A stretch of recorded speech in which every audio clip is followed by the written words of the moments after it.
John Dobson and Evan Roos. Dobbo, when we chatted to these guys on Saturday night, we didn't know who we were playing, but you did allude to Scotstoun in May, Scotstoun in June this weekend. Looking forward to that? Yeah, I think we got, look, it's probably a fair fourth versus fifth sort of clash, in terms of results, history, everything. It's when you get to 1 versus 8, there's always a tight one. I think we've got unfinished business up there. We've had two sort of really tough games. We've had 2 really tough games there where I think things haven't gone our way. So it's not a record it's a record we want to sort of put straight. So yeah, I think it's probably where we deserve to be. You know what I mean? That's it, 5 versus 4. I feel like it's going to be, when Glasgow play a nice style of rugby, they're really loaded with Scottish internationals. It's a good test, but we're up for it. Does it help that we, almost before this weekend, we knew we were going to be travelling? Yeah. But that mindset, kind of like almost been preparing for this in a way that we've been building towards. We know we're going to be going overseas for a playoff. Yeah, we knew, I think, basically after the Ospreys game that we were travelling, and I think the team talked about it a lot. That's why we put so much emphasis on this tour. Obviously, we want to get in the playoffs, but the away piece has been a big part of us because we knew we were going away. Yeah. And I think this is, like I said on Saturday night, this is an important part of our growth as well, to win these sort of games that's coming up this week. It's going to be good for us. Cool. Evan, you just had a training session in the rain. You're looking forward to getting over to Glasgow for some sunshine? Sounds good. It sounds good. It sounds very good. But yeah, it's weird. Like, obviously you want to have home advantage, but it's not bad going overseas and it's dry, and that's the type of conditions we like to play in.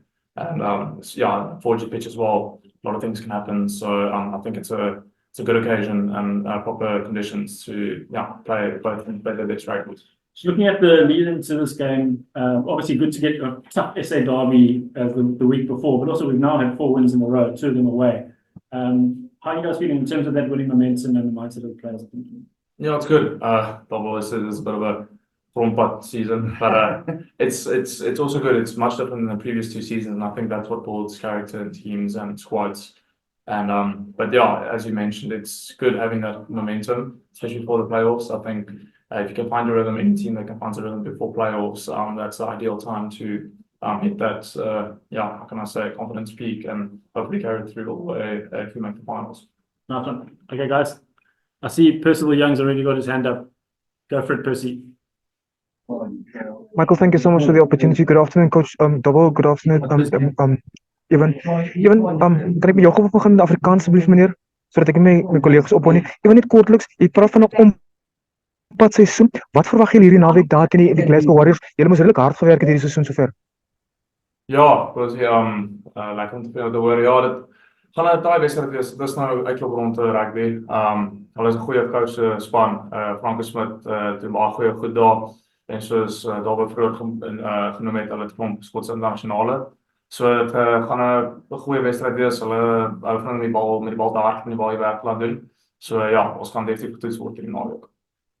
En net 'n laaste vraag vir jou dan Evan. Die feit dat jy noem julle moet redelik ompad gegaan het en redelik hard gewerk hierdie seisoen, berei dit vir julle voor nou vir die uitklop deel van die kompetisie? Het jy vir julle goed voorberei vir die uitklop deel van die kompetisie? Ja, ek dink jy moet al die positiewe dinge sien. Dit sou lekker gewees het as dit nie so bietjie op 'n pad gegaan het en ons het baie keer van die keer was dit ons eie skuld wat ons so 'n bietjie meer gesukkel het, soos daar was nog net in teen Ospreys en goed. Dit is ons eie skuld en maar ja, om altyd soos Engelsman sê, die silver lining goed te sien. Dalk berei daai tipe scenario's ons goed voor vir daai uitklop wedstryde soos die naweek. So hooplik kan daai karakter goed wat ons deur daai wedstryd ontwikkel dit ons deurbring hierdie naweek. Thank you so much, Michael. Thank you. Good luck, James. Bye, Donkey, Percy. Leeton is next. Thanks, Mikey. Hi, Dobbo. Hi, Evan. Evan, just to latch on to what Percy asked about the Glasgow Warriors. What makes you say that they a well coached side? Do you think it's the fact that they can run with the ball, but when they need to play with their forwards, and those South Africans in their side, they can switch it up to match you guys who try to dominate up front first? Yeah, well, obviously, we do analysis, so that's when I say they're running team. So we obviously study them and see what they do. And as you said, they have a good maul, especially on the 4G pitch. Any team that gets momentum on the 4G pitch. So our job is to stop it, and when it's our turn to attack, to try and make the most of it. And that comes to all facets of the game: attack, defense, especially on 4G pitches, dry conditions. If you can come up on the positive side of that, that's usually a team that does better on the day. And yeah, as you said, and the scrums as well. They have given some of the teams in the URC problems at scrum time, so it's definitely be a battle up front as well. And then it's been good to see your game sort of switched up a bit. You're still doing the hard carries, you're still eating the rucks, but also that linking play you've been doing. I mean, that line you ran through the Lions this past weekend was prime at what you can do with your pace as well. We saw that when you were a youngster. Is it sort of another phase in your career that you see this now that you're building this arsenal that makes you more or less a well-rounded player? Yeah, it's always good to be a more versatile player. Yeah, first things first, wherever Dobson and the team needs me, I'll fill in. It's obviously awesome and a privilege to play for the Stormers. So wherever and I think any player in the team has that mentality. Wherever they needed to fill in, they'll give their best. And as you said, the positive of that is you start to develop new skills in different positions. And now, yeah, been playing 6, 7, 8 this season. It's like to have that versatility and to kind of put another arrow in your arsenal in your rugby game, because you can't ever have enough. And we've seen a couple of seasons ago up until last season, I think still a bit in the earlier games this year as well. Teams have targeted you in terms of that physicality where they would shove and push you around to evoke something in you. But for the last couple of matches, since the start of the season, if I can recall, you just gave back a smile every time. Is that sort of part of that evolution, that evolution, if I can call it that, of your game? Yeah, evolution. Yeah, I think obviously young. When I started playing, I was 21, so you're kind of young and you want to prove yourself. But yeah, I've chatted to obviously the coaches and a few experienced players as well, and I think it's not, you don't intimidate someone, or you don't intimidate someone by pushing them around and doing. You there to do your job, and yeah, we want to make Cape Town smile. We don't want to be branded as a bunch of how can I say, bad, hard, bully type of guys. Obviously, when you play rugby, it's 80 minutes of violence and chaos, but it is a gentleman's game, and I've really tried to implement that. And I want to make the coaches, the union proud, my family, my girlfriend, my friends, my family, everyone. Yeah, it's not nice to see that on the field, and you're representing more than yourself. So yeah, it's just a greater responsibility to be a certain way, and yeah. Now, just one for you from me. Is it good for you to know that you're traveling with your box and those who have recovered from injury to Scotstoun? You didn't have that privilege earlier in the season. No, we were a bit thinned out when we were last there in November. I know Damien and Dion aren't there, but we definitely have, personnel-wise and probably in evolution-wise, a better squad than we were, or considerably better than November. We went 0 from 4, and I think everybody's seen the growth in areas of the team. So I feel like we're better equipped for this trip. And a guy like Marnie and France are world-class players. So it is great for us. Thank you. Thanks, Leeds. Stephen is next. Yes, Stephen. Thank you very much, Michael. Hi, guys. Nice to see you. Doggo, last time you guys played Glasgow, I think prior to the game, they were quite outspoken, about taking on your defense. Is that something that you kind of take from the previous game, what they said as a kind of a motivation, or put another way, are you mindful that they will try the same tactic again? Yeah, we're very we're very mindful of how they try and get around our sort of line speed. I don't think it really got us in the last game, Steve. I think in the game before where I think it took, again, it was in a miserable beginning of January last year when it was a grubber kick in the last minute that won them the game, but they got round us a couple of times. It didn't really apply in this game in November. I think there was a couple of more tries. We went down to 13. Sorry, I was still on that. Evan and Joseph were in the bin for a while, but I think we didn't quite see it, but that's something we're very mindful of, that their style of rugby and the fact that they're pretty confident they can get around our line speed. So yeah, we've got 1 or 2 plans, and I'm sure they got plans, whether they sit deeper or try little dinks over the top. We're preparing for both.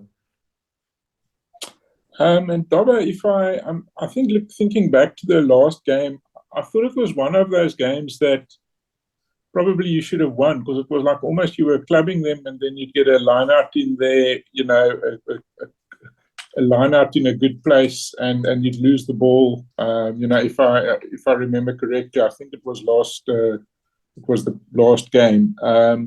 So do you take confidence in a way? I know it's strange to take confidence from a game where I think you didn't score a try in, I remember correctly, but it's almost like I got the impression that on the balance of the game, you actually had the beating of them. You only had to execute your basics a bit better, I think. Yeah, I mean, we're not going into this game, the game in 20 last year's one in January.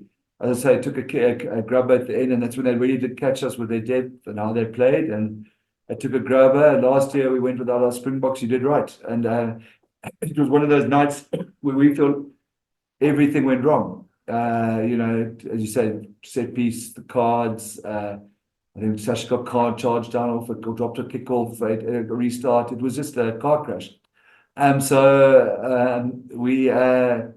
We're not going there daunted by our previous experience. In fact, as you probably are suggesting, a little bit of optimism.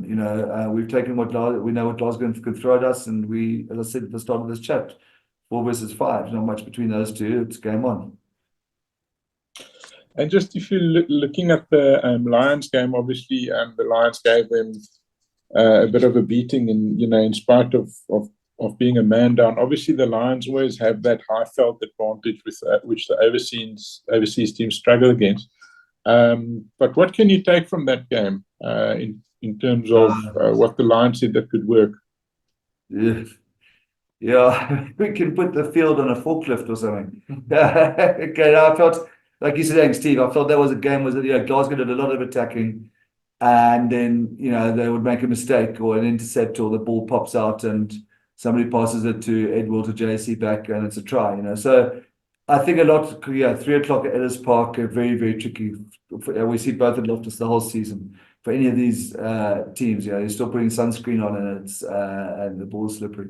Now, I'm not being too flippant about it. There are elements there around Glasgow. They do play a ball in hand game, like Evan said, and so we've got to put them under pressure with that, and something we built to do and like doing. So, and that's probably how the Lions. The Lions will certain degree that formula. The Lions in this season, it happened with them in their easy win against Leinster, where teams play a lot of rugby against them, and they put these ball in hand teams and put them under pressure till you get the turnover, and that's probably something that our defence quite enjoys as well. So that'll be the lesson from it. But I do think it was sort of exaggerated a little bit by the sheer conditions. At Scotstoun, you make those breaks. It's easier to scramble. Those sort of turnovers. Ellis Park, those turnovers are literally searing. So, but the idea of putting a ball hand team under pressure, that's largely where this game's going to be decided. Their attacking game in depth versus our sort of reasonably justifiably vaunted defence. And Franco's quite. I don't think there are any. As unpredictable as his teams could be. I guess you know what to expect. There's no secrets there. No, look, he's done a great job there. They at one stage it looked like they might finish first. I mean, it's. I think what we must understand about Glasgow, it's not. We feel used to the paradigm of Scottish rugby struggling, and the national team's done much better. And this is a big budget team. I mean, you can look at those names. You don't get that many internationals. It's not for free. I mean, there's some big, a lot of internationals, some big players out there. So and it's well coached. We know exactly what's coming in those conditions. We know that stadium is a curious stadium. We know the style of rugby, and but Evan also made a correct point. I think it was somebody in response to the question that as much as they got this running ball in hand game, they scored the most amount of tries off lineouts, or them in Ulster. I think 62% or 61% of their tries come from lineouts, and Ulster 62. So it's a big mauling team on that 4G. If the maul gets going forward quickly, it's very hard to stop. So we know what's coming. It's the old adage, we've got to stop it. We know exactly what to expect. Listen, it's a high quality team. I mean, just look at those centers. What do they call them? Hui Piloto. We know Hugh Well and Tupiloto, international center pairing. And there are also those threats all over the field. It's Carl Steyn up front, the Fergusons. Richie the Grey. We know how good they are on the line out and the contesting. So we're just preparing for a high level game like that. I hope you don't end up regretting pulling that centre out of, I think, doing a part-time job on a gap year. We did regret it 2 years ago. Jones is not disappointed in the product, how it's evolved. He's quite pleased with himself. Your talent spotting came back to bite you. Yeah. Watching Force Down 20s. It was literally. Mike, I have a few for Evan. I just, if anyone else wants to come in, I'm happy with that. But otherwise, I'll continue with Evan. Go for it, Stephen. Let's just keep rolling. Great, thank you. Evan, that run of yours on the weekend, that I thought back to that one against the Sharks. I think in your first year at Province. I think the difference was then you had a guy on your back when you scored the try against the Sharks. But it must have felt, and you've made quite a few good runs, but it must feel good, really having your groove with the ball in hand. It's really a good season in that way for you. Yeah, it's never bad scoring a try at the DHL Stadium when it's packed like that. So it'll definitely be a cool memory of mine. And it's been a weird season last year with my knee, and first one ripped in my knee and then straight into 2 games playoffs. So this season as well, I felt I got my groove till I broke my jaw. But since after that, it's been feeling back to normal again. After that first season, those 1 or 2 injuries are obviously a bit irritating, but I'm just super happy. I'm just playing good rugby and be able to play rugby the way we do things. It makes it fun. And whenever I ask other teams, coaches about the Stormers' strengths and so on, always your name comes up. I think the last time I asked a guy who said that number 8 of theirs is a cracking player. Roos, he said. So, do you feel that you're being maybe guys are keeping a close eye on you to try and contain you? Yes, obviously, I think, but there's 14 other guys I think who are just as good. So if it's my job for them to keep their eye on me and the other guys go score and run tries, I do it the whole day, as long as we win. But obviously teams do analysis and stuff. But I feel we're blessed with so much guys in our team that can run with ball, make decisions and everything. So luckily we covered in that department. And you guys as a team, half an hour, 14 guys. I know they also had 14 for a while, but the last 20 minutes, the last quarter of the game, a player less on the field, and you guys pulled together. So what do you feel that says about you as a team? Yeah, as I said earlier, I think it's a great test of what we've been through this season and the character and the never say die attitude in the fight we always have. It's cool to see that in a group of players, because it's not something you can actually coach. It's just, I think the players in the squad are proud to wear this badge and represent this province, and that's where I think that desire and fight comes from. And it's awesome to be a part of a group that thinks that way and plays that way. And a maul of almost 20 meters. That was fun, eh? Yeah, Rita would be very happy about that. And It's yeah, obviously something in our game we pride on. It hasn't been always as effective as it used to be. But yeah, that's part of the game. We have to find ways around it. But yeah, we always pride ourselves that we can maul, and it's yeah one of our, as we said earlier, many arrows in the arsenal we have. And even the obvious question always is, and I think it's even more relevant now that Jasper has been suspended for a while and Dwayne has retired. I mean, is it a big thing for you to, go to the box and make that number 8 jersey yours? Well, first things first, we got to win a quarterfinal, hopefully a semi, and then a final of the year.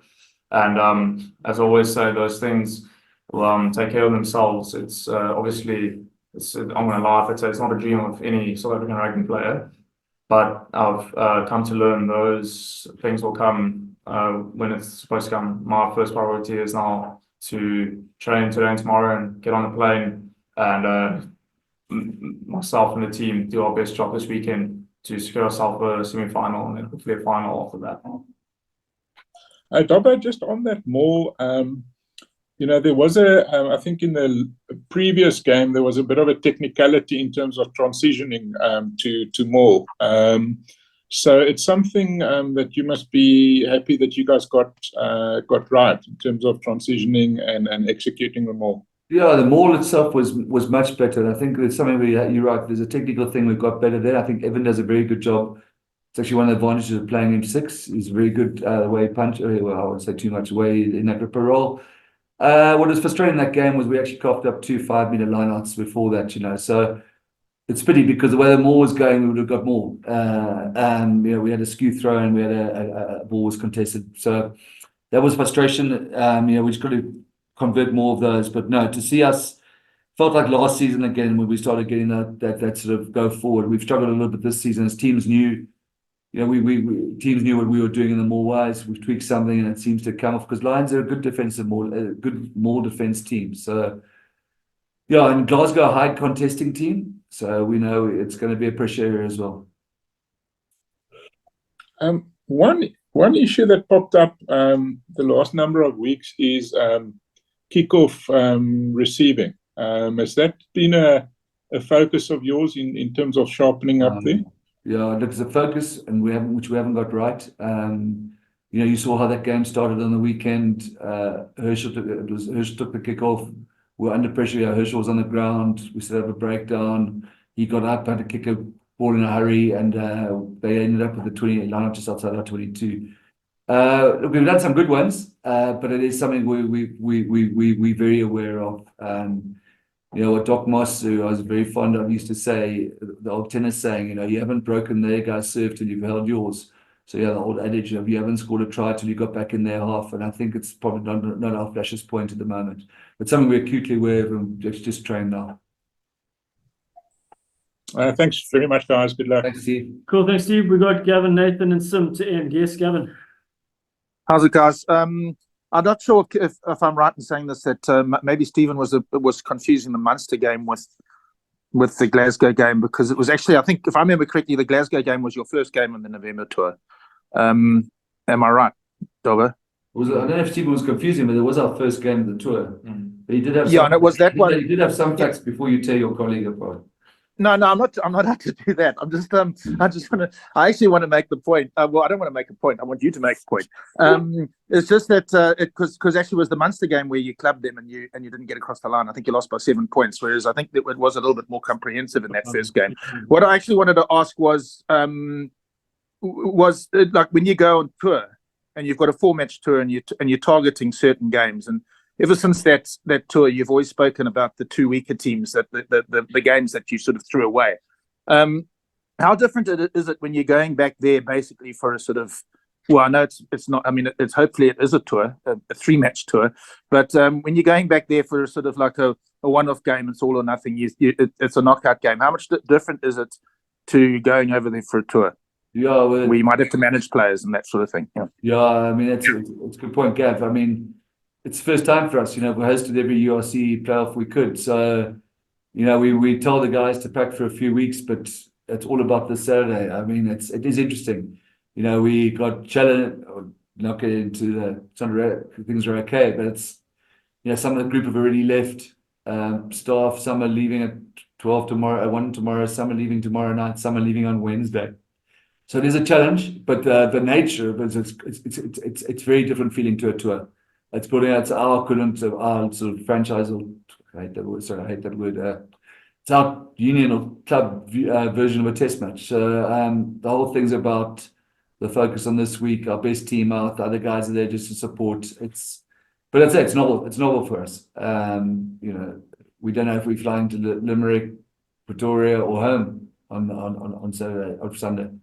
So, Okay.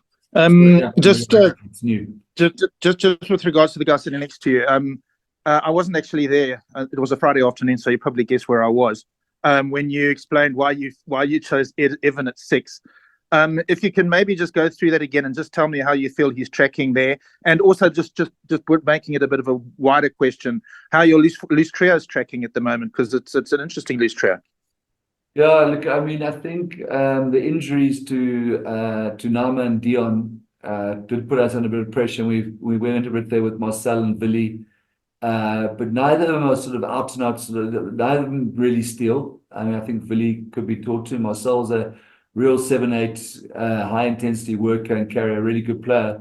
And actually, our best guy on the ground there is Evan. And that was the one piece. The second piece, it didn't feel quite right having, the way Hachiba's been playing this season, having him out.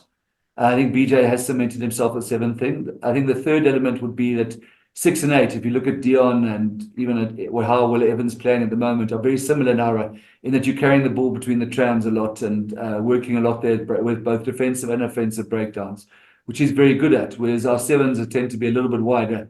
So that sort of fitted in. So Evan was the most, and I also thought not the main reason did it, probably the fourth reason. And it'd be good for his growth, to show, to have that sort of level of involvement and to show that, as he said, another arrow in his sort of quiver. And he's been brilliant. So I'm thrilled with the way he's tracking at 6, and we've got Chooks on the field. Hasn't quite, I mean, if the question is, it hasn't quite flowed for Chooks as much, but the two flanks are going brilliantly. But I mean, Achiba is a game breaker, and those moments, they don't happen 10 times a game. It's once or twice a game, and it'll come. I think he's been carrying very well. The ideal mix would probably be, a real Dion at 6 and Evan at 8. But Evan's just played so brilliantly there, I think. And as back to somebody's earlier question, the way he's behaving on the field, the discipline, despite the provocation and everything's superb. So I'm thrilled with him at 6. Yeah, that's how we see it. It'll probably be the same again this week. Okay, and I think I'm right in saying that you've had 2 games on the 4G pitch on the bounce now that you've won. The Stade Francais and the most recent one overseas in Connacht. Am I right? I don't know if there are any other 4G pitches there. Dragons is a hybrid. That was hybrid. Yeah. Okay, so how do you feel you're adjusting to that? Because you have got a little bit of momentum on that surface now. Yeah, we're starting to learn about that, exactly that, the momentum piece, whether that's a maul time and ball carry. It's incredibly unforgiving. I mean, I would prefer them not to exist. I think from a player safety, the lottery of the game. I mean, just you see a Connacht, for example, the pick and go. Without being too boring, if the guy's making a pick and go, he puts his studs in the ground to pick the ball up close to the line. On grass, if there's a contact, his foot almost skids back. In a 4G, if they get their studs in, they can actually cannon forward off it because their studs aren't going to give. And it makes it almost impossible to defend. I think it's dangerous because your legs can twist. We've done injuries like that, like I drained Cardiff last year. But in terms of playing on it, I think we've got a much better understanding of the momentum piece, the ball rolling piece, the scrum piece, how fast you have to be in the maul. It's less of a power maul rather than a speed maul to get on top, because it's very hard once one team or players going forward to get back in the fight on the 4G. So we're a lot more confident and less daunted by it than we were. And I think the experience of this past tour was very useful for us. Okay, just a final question from me. The injury thing, is Warwick okay to play this weekend? Oh, who knows? Oh, you mean physically? No, he's great. He's great. It was a mixture of a niggle and precaution. And I had this theory the whole time that we need one of them to be at the back in the sharp end of this tournament. And once Damien went down, just felt like we couldn't really take a chance, especially when he had a niggle. So he's 100%. So no injuries from last week, which is, given how tough that game was, is quite nice. Okay, and just As because mentioned, Darby did speak quite a bit on Friday about Sasha as a fullback. I'm assuming that obviously in a game like this, I mean, you are happy to move him back to the midfield. yeah, he'll go somewhere forward, either bench or into probably into 12. Yeah, that's the options. Yeah, so definitely. Okay. Yeah, but yeah, Michael says something now. I was about to say the team's being announced on Friday. Okay. I was going to say you could play 10. I mean, let's keep them guessing, right? Okay. True. Okay, thanks, guys. Cool. Nathan? Thank you. I'll keep it very short. A good day, guys. Dobbo, prior to the last Europe tour, you didn't really have a good record away from home. Now you have 2 consecutive wins away. Do you feel the side does take a lot of confidence? I mean, if we look at the road to the final for the Stormers. I think we're taking some confidence from how we've fought our way. You did right, Nate. Since Ospreys, but with Dragons, Connacht, we did well at Leicester away, we did well at Stade, we did well at in the friendly in Northampton. So there's confidence about that. We have to be honest, and say at the same stage, Connacht and Dragons aren't in the URC playoffs, and Glasgow have been close to tabletoppers the whole time. So it's going to have to be a step up for us. But just the fact of being away or the fact of being in 4G, those aren't the points anymore, which is good for us. We're feeling a lot more confident. And also there's another factor. It's the same with the Northern Hemisphere teams experience coming down here. It's a big difference, I'd imagine, between Glasgow between the 8th of January and then the 8th of June. And that's something to give us a bit more sort of confidence.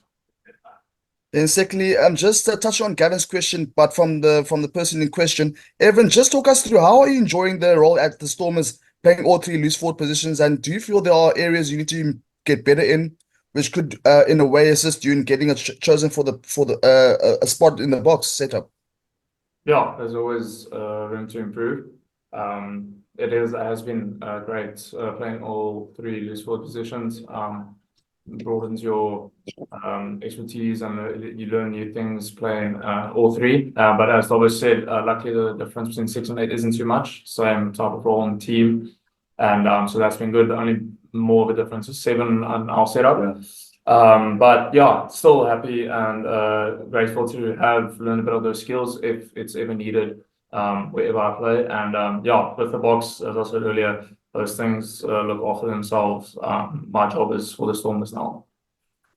Then finally, Dobbo, I'm not sure if you're in the loop with the latest transfers. It's reported that Cohen, Bosch, and Nocha are big names leaving the Sharks. John Plumtree did mention that a few players will be leaving the union after the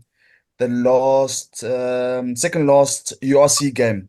Are you guys in talks with Noche for comeback? No, Noche is a guy. Almost say he's a friend, he's a guy I've come a long path with. His guys stay in constant touch with, but nothing formal at this stage. My overriding thing with Noche, whether he gets a nice gig, that he progresses his career and gets back to the prominence he was. I'm not sure that's going to be here. So we've had chats, but no formal, no offer from the Stormers.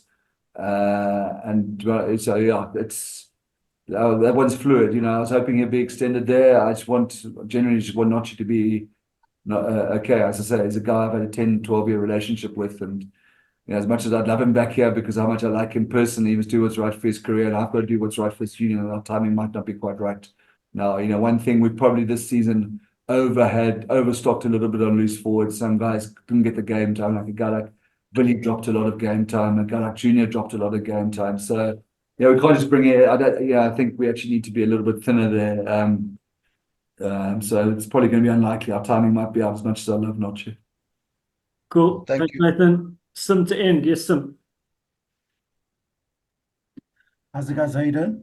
How's it? How's it? All good. First question. John, it almost feels like you guys have been going backwards in the competition in terms of obviously winning in the first, runners up in the second, and now qualifying to go away for your playoff game.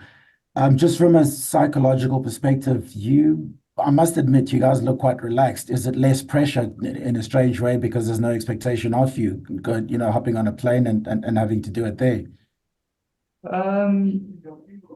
Yeah, look, I think we if we look at the project and where we were, we're quite happy that we're pleased to be in the playoffs. We're pleased to be in Champions Cup rugby.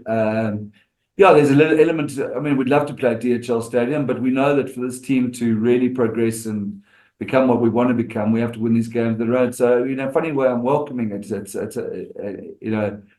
I think it's good for us.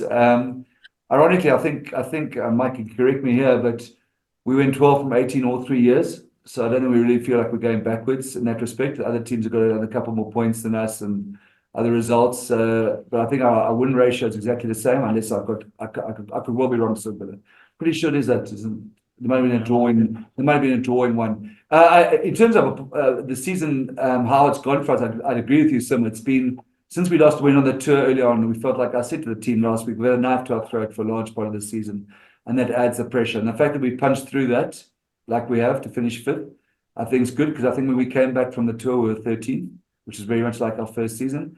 We didn't climb quite as high as we wanted to. That Ospreys game was devastating for us. But yeah, we feel like, I don't know, I can't explain it, but I think you spot on, Sim. It feels like there's an opportunity here rather than a threat. We don't feel like we under massive pressure. We're excited about going overseas for a few weeks now. Sorry, man. I basically meant that, just looking purely at the results in terms of. That's totally simple. No, I'm not taking offense. I'm just saying, interesting. I have the same feeling as you. It's just our win ratio. I think there are a couple of draws, but in terms of the excitement and the sort of joie of the whole campaign, it's definitely not been our worst. But in a funny way, that's allowed us to show a bit more, perhaps, dog and fight. Like Rocky and Sasha on the weekend making that tackle. No, you did right. I'm not being defensive about it. Just curious that our record was pretty much similar, but doesn't feel the same. And maybe that's why we're excited, because we felt like we've really scrapped to get through here, and now it's a bonus. I might be wrong. Okay, last one from me. Franco likes his surprises, and he's got a weird sort of bomb squad system where he starts with these reserve props, and then at about 30 minutes, he puts on his starting props. What sort of big sort of surprises are you expecting? I think what we're expecting, I think there's some players around the line out we've got a reasonably good handle on, like creative players there, and involving Tupoloto into the sort of vacuum area. I think the Dings out of the top, or one way against our line speed, that's something we'd be prepping for. If he counts the bomb squad, that's great. We've got two really good front rows ourselves. I understand the logic. We've done the same thing. But as I say, I think our second front row is also going to be pretty good. So that could be quite an interesting battle at scrum time. I think 2 years ago, we really had them under the pump there. This game and the tour, not so much. It's also going to be a battle. I mean, the international Leydens there, and Kebble, Ferguson, Batty, Harlow. So that'll be a turner. It'll be a tough battle in the scrums. But yeah, Franco, look, you've got to give him credit for the job he's done at Glasgow. I mean, they've had a good squad for a while. They went under Gregor, gone through a bit of a dip, but they're a good team. I think they're 24 games unbeaten up there at Scottstown. I might be wrong on that, but it's a long unbeaten stretch at Scottstown. Cool, thanks, Sim. Gavin, you got one quick question before we end. Yeah, sorry, it was actually I meant to ask it earlier, and it was related to something Dobbo said much earlier in the press conference. Obviously, there's a different sort of possible curveball that comes in when you have to book your flight so late because you don't know where you're going. Has there been any? I mean, has everything gone smoothly on the logistical side, Dobbo? I mean, I'm assuming you're going on not the direct route, but I mean to the UK. But look, we worked on this for a long time, and it's challenging because you can't. We didn't know we were going till Saturday night, so. And we wanted, so it's a rugby been very helpful and giving us some upper class, some better quality seats. But the truth is that as a touring party, some guys left 1 o'clock today, some leave 1 o'clock tomorrow, some leave 1 o'clock on Wednesday, some leave on Wednesday night. It's not ideal from a training, it limits your training. But obviously we put some staff out today. The main group goes tomorrow at 1 o'clock. It means you've got to be at the airport at 11. You can work out what that does to your training week. So it's not like we're all hopping on a plane tonight, like in the and all flying in where we could have pre-booked it. It's a challenge in terms of our training time, and so the players' maturity and sort of understanding their plan and sort of taking on board themselves is really important, given how reduced it is. We can't arrive there on the last guys we'll get into. We're all flying to Edinburgh, get a bus, get there Thursday afternoon. It's not much you can do. So that's part of but I think the guys that we embraced it, and we're actually almost used to it from the last 2 tours. We've also left a bit late. So it is a challenge. Cool. Okay, cool. Not perfect, but thanks a lot. Thanks, sir. guys. Cheers. Catch you Friday. Cheers.